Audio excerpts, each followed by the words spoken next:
Today in Grow a Garden in Roblox, I have a list of 10 things you're going to want to do to prepare for the upcoming fairy event that is occurring just a few days from now. If this sounds interesting to you, go ahead and hit the red subscribe button. Become part of the first 200k OGs on the channel because we're running out of time and 200k is closing. Without further ado, let's get into the video. So what would you do? What should you do to prepare for the fairy update?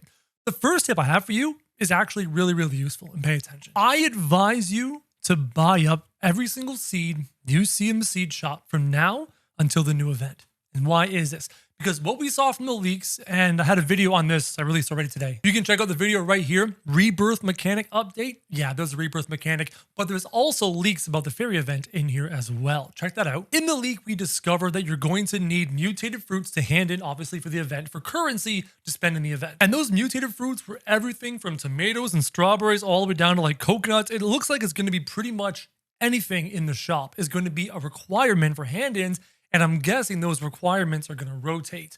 So having access to all of the seeds in the seed shop are going to serve you in case for that hour, it's something you don't have in your garden at the time. So that's tip number one. Buy up all the seeds. Have an inventory of different seeds because most likely the quests are going to require seeds from the seed shop and not weird, obscure seeds you can no longer acquire, or else what's the point?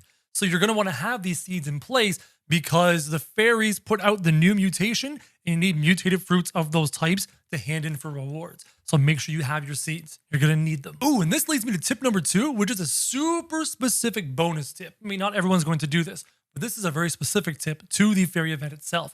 And that is you might potentially want to invest in a T-Rex, 2 or 3 or multiple, because it's one of those events that requires a specific mutation to be on all of your fruits. And I don't know how quickly those mutations are spreading. We don't know. I don't have tester access. But one way to spread mutations to all the fruits in your garden is having a T-Rex who noms a mutation and spreads it to multiple fruits. So T-Rexes might help.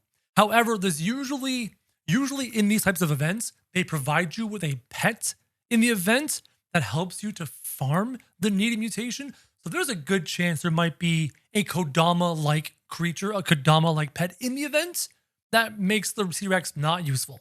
So maybe just grab one. If you have one, keep an eye on it because you might want to spread mutations. We'll see. Tip number 3, and this is to do with the Beanstalk event that is rotating in only a handful of days to give way for the new fairy event. Make sure you grab enough eggs and enough chests, skyroot chests, that you need to get the pets you want. If you have not yet gotten the golden goose, or if you have not yet gotten your griffin, received your griffin, acquired your griffin, proper English, make sure you have enough chests or you have enough eggs to do so. Also, having enough eggs is nice because you have things like seals and koi, etc. to make eggs go longer and stretch for longer. So having enough eggs is always nice. The more the merrier. Something to consider before the Beanstalk update rotates out, because once it rotates, we're never going to have access to those eggs in those chests again. Ooh, and this is a very useful one. I mention it all the time because people underestimate how clutch it is. Guys, get a Discord notifier. Get your notifier for your seeds, get a notifier for your gear, get a notifier for your weather, get a notifier for your super seeds, for whatever you need, because a seed notifier, a gear notifier, they're so useful. And eventually, the official ones or the unofficial ones update to the newest seeds or the newest gear. Like, remember when the Romanesco came into the game and then the notifier updated to give us Romanesco and I was able to acquire a bunch? It's so useful. My favorite one to use is the Dawn Discord server, link in the description down below. I'm not sponsored. I just love it. It's my favorite place to be. Not only do they offer you a notifier service, they also offer you access to all the leaks they show for free. And they offer you access to the Super Seed notifiers, so you know how expensive the Super Seed is going to be that day. The Dawn Discord is just, I love that place. It's great. And this reminds me, speaking about the eggs and the chests, guys, make sure you grab all of the seed packs and seeds that you're going to acquire here in the Beanstalk event. Some of the seeds can be crafted. Some of the seeds show up randomly in the shop, and some of them show up in the seed packs. Because once they're gone, they're gone. And sometimes the seed becomes useful later. Like the honeysuckle. I've told my honeysuckle story where I crafted a bunch of sun coils and I didn't craft any honeysuckles. And then once honeysuckles rotated out, they discovered the honeysuckle method that gave a $744 trillion honeysuckle. And guess who didn't have any? This guy. So at least grab one of each seed because you never know. You don't want to regret it. And maybe those seeds might be used for achievements down the road. Can't hurt to grab them. The next tip is a very specific one. And this is one I also probably have not done enough of, and I probably need to do more of because I think it's just cool.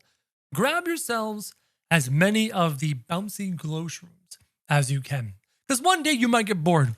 You might have a brand new fresh garden. Because, for example, we're getting a third garden. Did you know that? Check out the video I posted previously. You might get your third garden and you look at it, it's empty. And you're like, what do I want to do with this garden? And then you remember, oh yeah, I have 17 bouncy shrooms. What if I make a bouncy shroom obstacle course? What if I make a base high up in the sky that you can only reach with bouncy shrooms? Like, it's a really cool item that we don't really have a whole lot of in the game, so grab them. Because sometimes one moment creativity might hit you and be like, oh, I wish I had all those bouncy shrooms. So I might actually want to farm some more. Ooh, on to the next tip. This one is really, really important, especially if you watched the video I posted earlier today showing you leaks about the event. Farm enough shekels, whatever enough is to you. For example, I went onto the official Discord server and I searched for the word SX, the two letters SX, which is sextillion, the short form for sextillion. I was trying to find somebody who was offering sextillions of shekels for a pet.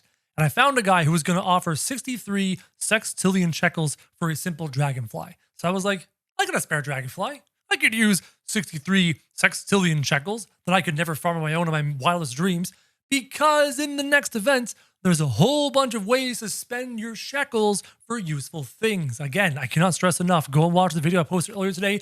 We reacted to Epter's leak video. We learned about the rebirth option that costs shekels. We learned about additional egg slots, additional pet slots, not pet slots, additional pet capacity, additional cosmetic inventory. And all of these things costed a currency, and that currency was purchased with shekels. So having lots of shekels will help you buy more currency, help you buy less upgrades. So farm as many shekels as you feel comfortable with. And if you can't farm them yourself, go into a Discord server like the official one and search for people who are buying pets for shekels, because believe me, they're buying regular everyday pets for insane numbers of shekels, and it might help you. Ooh, this next tip is really, really good. So we know that the next event has something to do with spreading mutations onto multiple plants, and having more of those plants is probably going to help. I don't have tester access. This is just me guessing based off of leaks. Remember in the Busy Bee event, how you had the bees go out and pollinate things? Well, you're going to have fairies going out and putting a glittering mutation on things that you hand in for rewards. So what I would do is take one of your two gardens. I mean, everyone has two gardens. I would take one of your two gardens and clear it, just like this. Because we don't know exactly what fruits and vegetables the fairy is looking for the hand-ins. So clear one of your gardens. If you're not using both of them, clear one of them. Make it empty.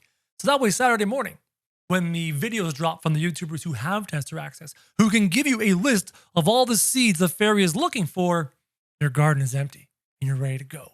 Oh, and a great way to empty your garden while still holding on to your seeds? Squirrels. Get 8 squirrels of sufficient weight and age. For me, it was just regular everyday squirrels around age 50. And all of a sudden you have infinite reclaimers, and you pick up every single seed in your garden, and your garden is clear to replant the necessary seeds for the update. So clear one of your gardens. Oh, and this actually leads into another one. Prepare your other garden, your important garden, your money-making garden, whatever you want to do. Prepare that garden for the upcoming admin mutations. Every single Saturday morning, the admin, Mr. Jandal, drops his mutations onto us and gifts us crazy mutations. So prepare your garden for that. A couple ways you can do that. One, you could remove all the little things that aren't worth much so they don't catch mutations. But I find that kind of valuable, especially if you're like me and you have one massive fruit that you want to put all mutations on. I like to put out an army of carrots to catch mutations. And then at the end of the event, I remove the carrots without mutations and leave the carrots with mutations and use my single Spinosaurus, who I traded away. I need a new Spinosaurus. I use a single Spinosaurus to nom the little carrots with the admin mutations and spit them onto the one I want them on. It's a great strategy. So prepare your main garden for the admin event that occurs 1 hour before the update drops. And the last little tip, the little tip before you get into this new event has to do with the Beanstalk event and something located inside of it. Grab as many silver fertilizers as you can. I don't know if we're ever going to get more fertilizer. And the fertilizer turns a plant silver. At the end of the 2 hours, there's a small percent chance the plant stays silver. So if you ever want to make like your giant burning bud or some random plant into a really cool, massive silver plant, grab some fertilizers. We don't know if we're ever going to see them again. So I was well grab them. And those are the 10 things you should do to prepare for the new update. Hopefully this video was useful to you. Hopefully it was valuable to you. If it was, go ahead and hit subscribe. Become part of the first 200K OGs on the channel. And as always, guys, thank you very much for watching.